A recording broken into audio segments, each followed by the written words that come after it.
Let's take a look at today's topic. What countries will you never visit again? The first person answered, I went to Somalia with my family because my parents wanted us to visit and to see the country and the culture they come from. I hated being in that country. People in Somalia would just stare at me all day because it was strange for them to see a Somali girl not wearing a hijab. Women in Somalia would usually go outside wearing traditional attire. Relatives of my father would pity my parents because I was an unmarried 20-year-old woman. They blamed it on my Western upbringing and laughed at my parents, considering the money spent on my education a waste. People also thought it was a disgrace that female genital mutilation wasn't performed on me and wondered what kind of men would want an unclean girl like me. I faced sexism every day, which made me despise the country and its culture.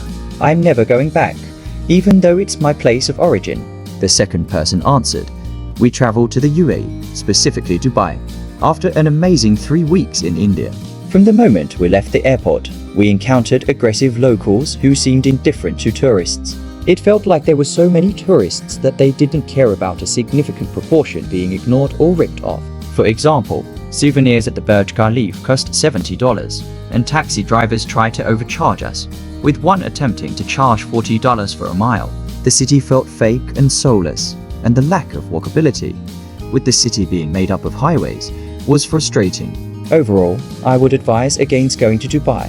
It's much more expensive and less enjoyable compared to countries like India and Indonesia, which are far more beautiful and friendly. The third person answered, I've been to Russia 4 times, once for a scientific conference and 3 times for discussions on arms control. I found Russian culture, art, and people wonderful.